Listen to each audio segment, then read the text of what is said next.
5월 4일 부활절 제3주일 요한이 전한 거룩한 복음입니다. 그때 예수님께서는 티베리아스 호숫가에서 다시 제자들에게 당신 자신을 드러내셨는데 이렇게 드러내셨다.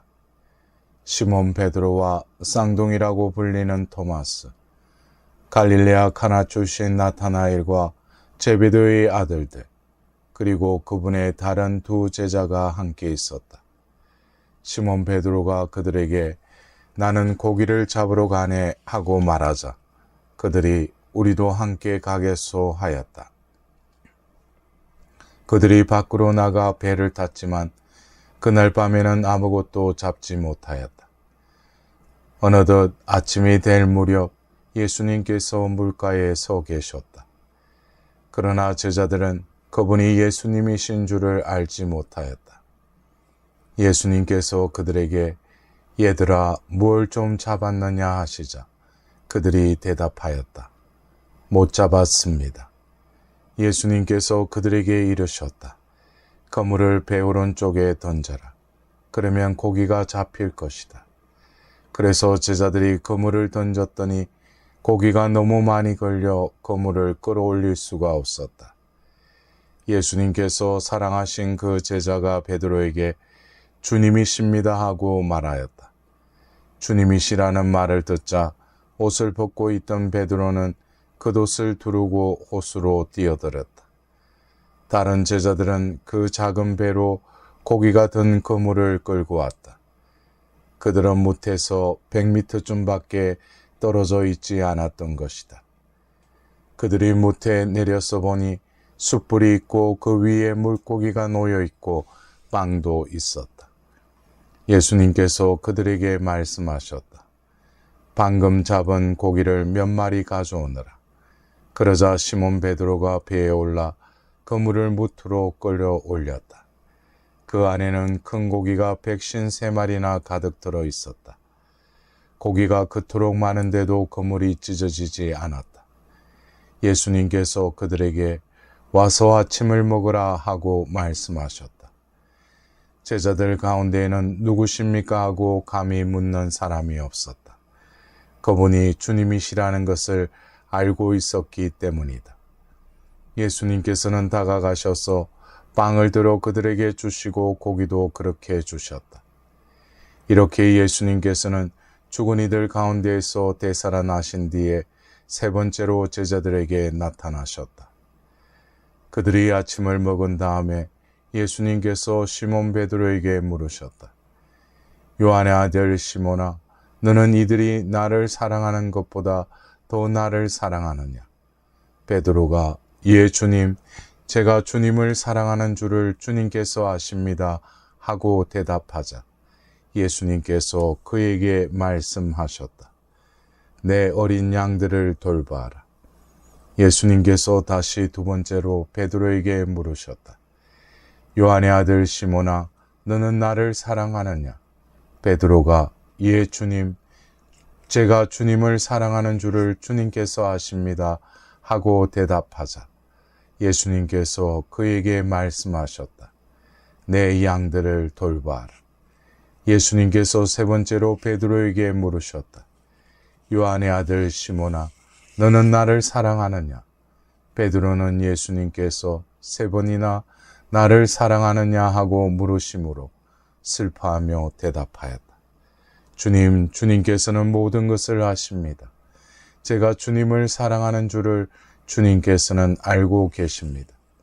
그러자 예수님께서 베드로에게 말씀하셨다. 내 양들을 돌봐라. 내가 진실로 진실로 너에게 말한다. 내가 젊었을 때에는 스스로 허리띠를 메고 원하는 곳으로 다녔다.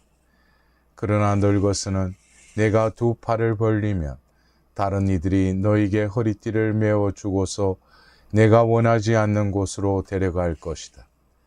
예수님께서는 이렇게 말씀하시어 베드로가 어떠한 죽음으로 하나님을 영광스럽게 할 것인지 가르치신 것이다. 이렇게 이르신 다음에 예수님께서는 베드로에게 말씀하셨다. 나를 따라라. 사랑하는 형제 자매 여러분, 오늘은 부활 제3주일입니다. 주님의 부활을 전하는 복음에서 제자들은 시리에 빠진 모습을 볼 수 있습니다. 7명의 제자들은 예수님을 만나기 전 생업의 현장이었던 티베리아스 호숫가로 낙향하였고, 베드로는 언뜻 생각난 듯 나는 고기를 잡으러 가네 라고 말합니다. 공허한 순간에 어쩔 줄 몰라서 옛날 일이나 하겠다는 말투입니다. 다른 제자들도 우리도 함께 가겠소 라고 말합니다. 이들 역시 스승의 죽음으로 받은 충격에서 헤어나지 못한 채 주님을 만나기 이전으로 돌아간 모습입니다. 그 상태에서 밤새 아무것도 잡지 못하였다라고 전하고 있습니다. 그런데 아침이 될 무렵 제자들에게 예수님께서 나타나십니다. 요한복음은 종종 외적 사건을 전하며 그 이면에 내적 차원의 상징을 암시합니다.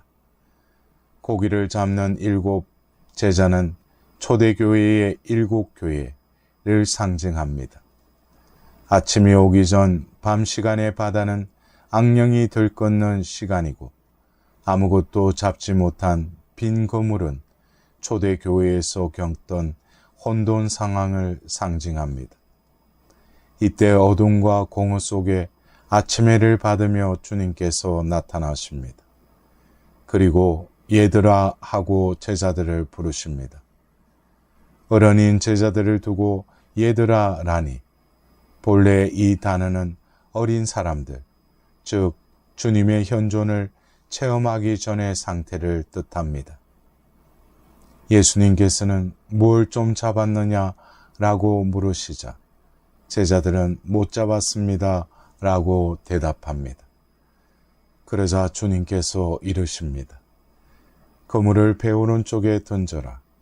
그 말씀에 따라 새롭게 그물을 던지니 새로 잡힌 고기가 그물이 찢어질 정도였다고 합니다. 여기서 무엇을 좀 잡았느냐 라는 예수님의 질문은 제자들뿐 아니라 삶에 지쳐있는 사람들에게 하시는 질문이기도 합니다. 세상살이에 많은 애를 썼지만 헛수고 같고 주님도 안 계신 듯할 때가 있습니다. 고달프게 노동하여 먹고 살 양식을 마련하였느냐?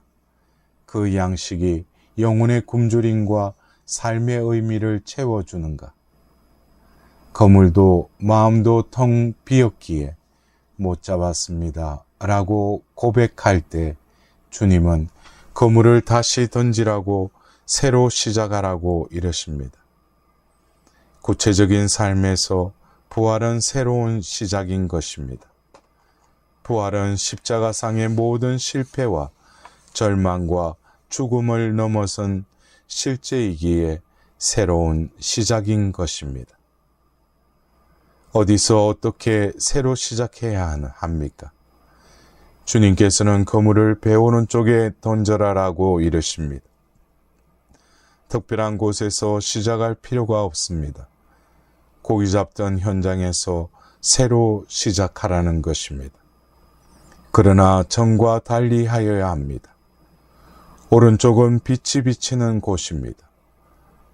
지금까지 밤에 속하는 쪽에서 해오던 일을 이제 낮에 속하는 쪽에서, 즉 자기 중심의 세상 쪽을 버리고 부활의 빛으로부터 다시 시작하라는 것입니다.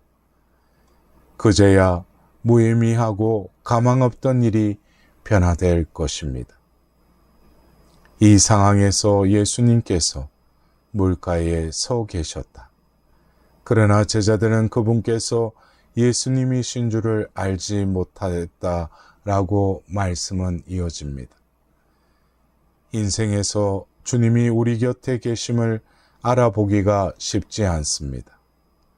특히 밤바다에서 절망하고 체념할 때 새벽 햇살을 받고 물가에 서 계신 주님을 몰라보기 쉽습니다.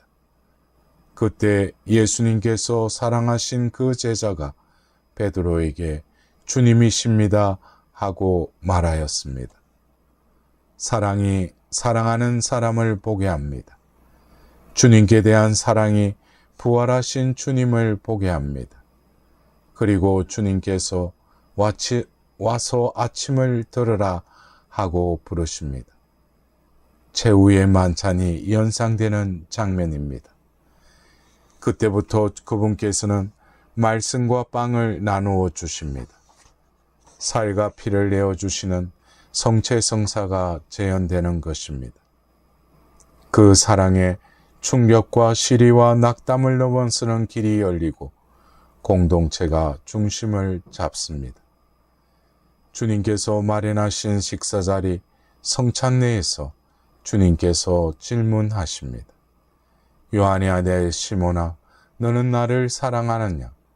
순환 현장에서 주님을 모른다고 한 시몬 베드로. 주님이십니다 라는 말에 호수로 뛰어들었던 베드로의 마음을 헤아리지 못할 리 없으실 텐데 왜 그렇게 물으실까? 예, 주님, 제가 주님을 사랑하는 그 마음을 또한 식사 후에 예수님께서는 나를 사랑하느냐라고 물으십니다. 예, 주님, 제가 주님을 사랑하는 줄을 주님께서 아십니다. 라고 답변하는 베드로의 모습이 마음에 와닿습니다. 참으로 열정적으로 베드로는 자신의 노력으로 예수님을 사랑하려 하였습니다. 그러나 그 사랑은 주님을 모른다고 3번씩 부인하는 슬픔을 안겨주는 사랑으로 끝났습니다. 그러기에 저는 당신을 사랑합니다라고 자신에게 바탕을 둔 사랑을 고백할 수 없었습니다. 베드로의 주님 사랑은 자신이 아닌 주님께 바탕을 둔 사랑을 고백할 수 없었던 것입니다. 베드로의 주님 사랑은 이제 자신이 아닌 주님께 바탕을 둔 사랑으로 바뀌었습니다. 그래서 주님께서 아시는 바와 같이 사랑한다고 고백합니다. 그 체험이 얼마나 사무쳤으면 3번의 질문에 3번 다 주님께서 아십니다 라고 반복하였을까요? 베드로의 절절한 고백에 주님께서 반복하여 이르십니다. 내 양들을 돌보아라. 양들을 돌보는 사목, 직무와 당신을 따르는 사도직은 주님께서 주신 사랑에 응답하는 사랑입니다. 훌륭한 조직, 교회의 탁월한 관리 능력, 세상의 도전을 해석하고 답변을 주는 지성에 우선하여 이들이 나를 사랑하는 것보다 더 나를 사랑하느냐고 물으시는 예수님과의 내밀한 관계가 사목의 핵심임을 암시하는 말씀으로 들립니다. 번거롭게 3번씩이나 예수님께서 사랑을 확인하시는 까닭은 당신 사랑의 놀라운 선물을 받고 또 받으라는 당부가 아닐까요? 당신을 사랑하고자 하지만 쉽게 넘어지는 우리에게 당신은 당신의 사랑을 포기하지 않으신다는 격려와 우리 사랑을 우리 자신이 아닌 당신 사랑에 뿌리를 두라는 초대 말씀으로 들립니다. 그러기에 베드로와 더불어 고백합시다. 주님께서 아십니다. 당신을 사랑하려는 저의 열정과 그럼에도 불구하고 턱없이 허약한 저를 당신께서 아십니다. 저의 사랑은 그러기에 나를 아시는 당신에게 뿌리를 둘 수밖에 없습니다. 저의 사랑은 당신의 사랑입니다. 사랑하는 형제 자매 여러분, 나를 따라라. 순환전 주님은 베드로에게 지금은 올 수 없지만 후일 나를 따를 것이다 라고 하셨습니다. 그 후일이 죽음과 부활을 겪으신 지금 바로 여기입니다. 당신을 따름은 순환과 죽음, 부활을 따름이라고 그것이 당신을 사랑하는 길이라는 말씀으로 다가옵니다.